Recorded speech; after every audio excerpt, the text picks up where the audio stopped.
Всем привет, меня зовут Алина, я работаю в департаменте маркетинга и приема университета Нархоз на позиции координатора по продвижению бакалавриата. Расскажите о своей деятельности.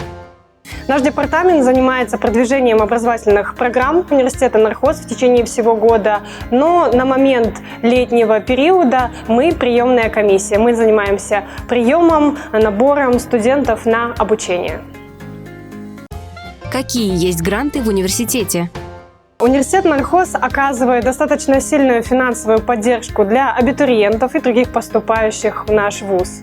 В первую очередь хочется отметить уникальные гранты от нашего главного акционера Булата Жамитовича Утимуратова. Это стипендиальная программа «Будущие бизнес-лидеры», вернее, Олимпиада. К ней проходит ежегодно в весенний период. В ней разыгрываются гранты, которые покрывают 4 года обучения в университете Нархоз, ежемесячную стипендию в размере 70 тысяч тенге, а также международные стажировки. Кроме этого, наш университет выделяет гранты от наших партнеров, социальные скидки, а также гранты и скидки за отличную успеваемость. Сколько грантов будет выделено в этом году? К сожалению, на данный вопрос пока мы не можем дать точный ответ. Эта информация будет немного позже. Кстати, напоминаю о том, что совсем скоро, где-то в середине июля, начнется прием на конкурс на государственный грант. Какие критерии важны при выборе университета? По моему мнению, есть 3 ключевых фактора, по которым стоит выбирать вуз. Первое – это аккредитации и рейтинги. Второе – это преподавательский состав. И третье – это образовательные программы, насколько они практикоориентированы.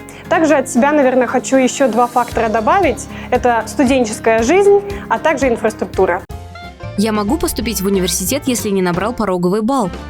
В нашем университете предусмотрено условное зачисление. Вы зачисляетесь на основании слушателя, но посещаете лекции, семинары вместе со всеми студентами. Одно условие – в течение вашего первого курса вам необходимо будет сдать ЕНТ на проходной балл и донести нам сертификат. Можно ли прийти в университет на экскурсию? Да, конечно. Вообще, на самом деле, у всех вузов есть такая политика, особенно во время приемной комиссии, так скажем, открытых дверей. Вы можете прийти, посмотреть здание, посмотреть общежитие и проконсультироваться и при желании сдать документы.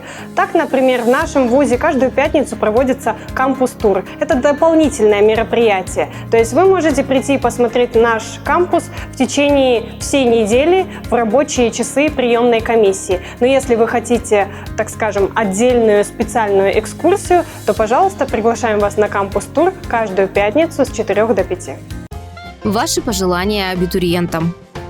На самом деле, мой совет для каждого поступающего: вам стоит выбирать вуз только самим, не опираться ни на чье мнение, потому что в первую очередь обучаться и заканчивать этот вуз будете вы. Обязательно обратите внимание на все факторы, которые я перечислила. Наш девиз – это «Learning today, leading tomorrow», что означает «Обучайся сегодня и будь лидером завтра». Уйде жатпаңыздар.